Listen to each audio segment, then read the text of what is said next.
जिस कानून को बहुसंख्यक मुसलमान खुद के लिए बूस्टर समझ रहा है, उसे आपके फ्लॉप कह देने से क्या हो जाएगा? क्या केंद्र सरकार के बनाए कानून को कोई राज्य सरकार अपनी मनमर्जी से रोक सकती है क्या? देखिए, आपको सब समझ में आ जाएगा इस रिपोर्ट।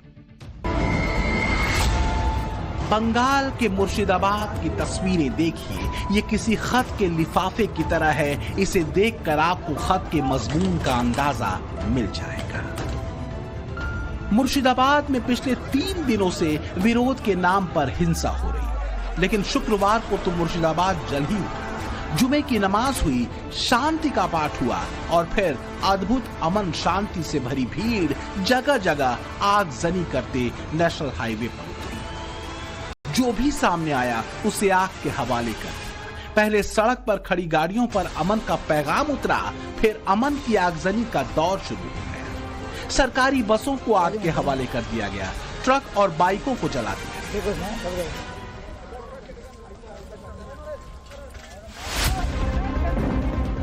भीड़ शांति के पैगाम से इतनी भरी थी कि उग्र हो गए। पुलिस वालों को देखकर भी विचलित नहीं हुई, बल्कि पुलिस वालों पर ही हमला कर दिया। पत्थरबाजी में कई पुलिस वाले घायल हो गए, जिसके बाद पुलिस एक्शन में आई और प्रदर्शनकारियों को भगाने के लिए आंसू गैस के गोले छोड़ने पड़े। कुछ देर के लिए तो ऐसा लगा जैसे मुर्शिदाबाद न हो, जंग का मैदान हो। हर तरफ आगजनी और गोलियों की आवाज से पूरा इलाका दहल उठा। सबसे ज्यादा तनाव शमशेरगंज, सूती और धूलिया इलाके में है। इन इलाकों में पुलिस की तैनाती बढ़ा दी गई है। झारखंड बॉर्डर को पूरी तरह से सील कर दिया गया है। पाकुड़ से जो रोड बंगाल जाती है, उस पर नाकेबंदी कर दी गई। मुर्शिदाबाद में नेट को बंद कर दिया गया है और इलाके में तनाव की स्थिति।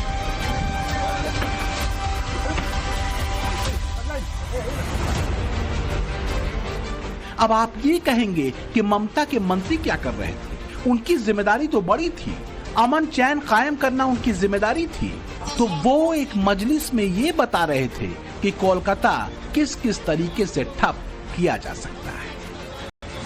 कोलकाता के यदि बोलताम जैम करबो तो 50টা জায়গায় 2000 করে বসে যেতাম। সেটা এখন হয়নি, পরে কিন্তু হবে।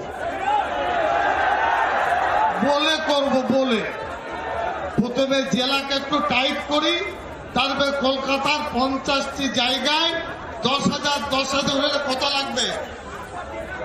বাস এরা আসবে কলকাতায় বসে চিড়ে গুড় পানি বাতাসা মুড়ি খাবে আর একটু বসবে, কিচ্ছু করতে হবে না। हाल सिर्फ बंगाल का ऐसा नहीं है। बिहार, महाराष्ट्र और राजस्थान में भी वक्फ कानून के नाम पर भड़काने उकसाने की साजिश सड़कों पर उतारी गई। लेकिन मुसलमानों को ठहर कर सोचना तो होगा कि वाकई उनकी बेहतरी के लिए रास्ते कौन बना रहा है।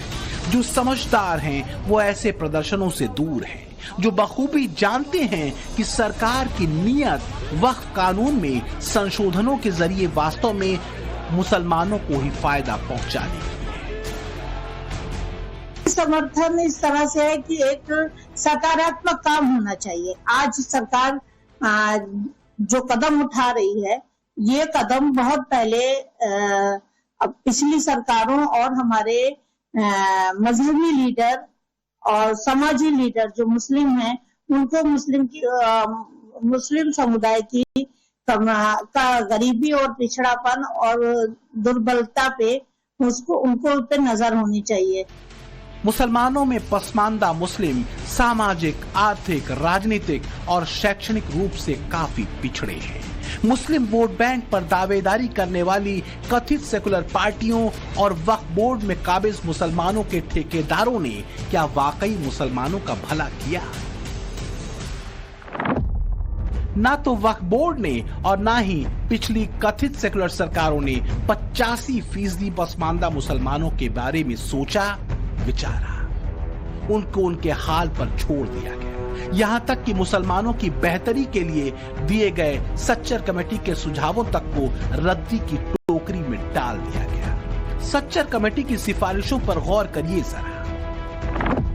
इसमें पिछड़ेपन से जूझ रहे मुसलमानों की बेहतरी के लिए मदरसों का आधुनिकीकरण करने का सुझाव दिया गया था। मदरसों को हायर सेकेंडरी बोर्ड से जोड़ने की बात कही गई थी।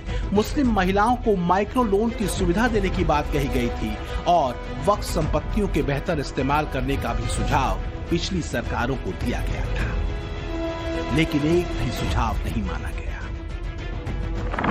सचर कमेटी ने सीधा सीधा ये कहा है कि प्राथमिकता महिलाओं और बच्चों को दिया जाना चाहिए। हम आज का जो बिल आपके सामने में पेश कर रहे हैं, ये उसी सचर कमेटी का रिपोर्ट के अनुसार 100% हम यहाँ आपके सामने में लाया जा रहा है। सवाल यह है कि मुसलमानों का रहनुमा बनने वाली कथित सेकुलर कांग्रेस सरकार ने तब इन सिफारिशों को लागू क्यों नहीं किया और किसके दबाव में नहीं माना? सवाल है क्यों? क्योंकि मदरसे आधुनिक होते तो कट्टरपंथी पढ़ाई के बजाय बच्चे विज्ञान और दूसरे मॉडर्न विषय पढ़ते। मुस्लिम महिलाएं आत्मनिर्भर बनती तो अधिकारों की बात करती। वक्फ संपत्ति का बेहतर इस्तेमाल होता तो मौलानाओं और कट्टरपंथी नेताओं की आमदनी खत्म हो जाती।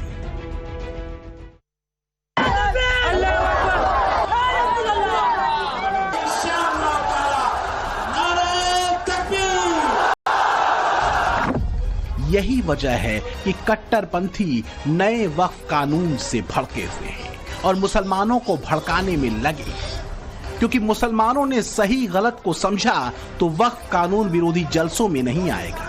वो नहीं आया तो मौलानाओं की वोट बैंक वाली ठेकेदारी भी हाथ से चली जाएगी। हमने कई शहरों में मुसलमानों से ये जानने की कोशिश की कि वो नए वक्फ कानून पर क्या सोचते हैं, क्या कहते हैं। जरा सुनिए। कट्टरपंथी मौलाना और वोट बैंक वाले नेता और तिलमिला जाएंगे। वक्फ संशोधन बिल लाकर आम मुसलमान कैसे मुख्य धारा से जुड़ेगा, इसका काम उन्होंने कर दिया है। हम मोदी जी के बेहद शुक्रगुजार हैं। अगर किसी यतीम को उसमें मुसाफिर खाना मिल जाए, किसी यतीम के बच्चे को अगर उसमें शिक्षा मिल जाएगी, अगर उसमें स्कूल कॉलेजेस बन जाएंगे, अगर उसमें हॉस्पिटल बन जाएगा तो गरीब मुसलमान का भला होगा, तो उसमें बुराई क्या है? माननीय नरेंद्र मोदी जी जो बिल लेकर के आए हैं, इसमें मतलब मान के चलिए करोड़ों से भी ज्यादा लोगों से बातचीत करके बिल लाया गया है।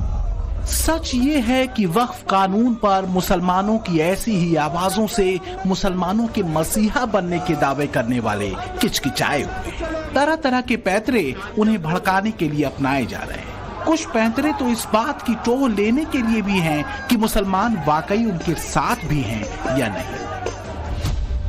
All India Muslim personal law board ने वक्फ संशोधन कानून के खिलाफ 30 अप्रैल को रात 9 बजे घरों, कारखानों और कार्यालयों की आधा घंटा बिजली बंद कर मौन प्रदर्शन की अपील की है। मतलब ये कि जो 11 साल से जुल्म करते आ रहे थे ना, ये आखिरी कीले, last nail in the coffin. इसके बाद अब कुछ नहीं होगा, मुसलमान सड़कों पे होगा। अव्वल तो सुप्रीम कोर्ट का दरवाजा खटखटागा,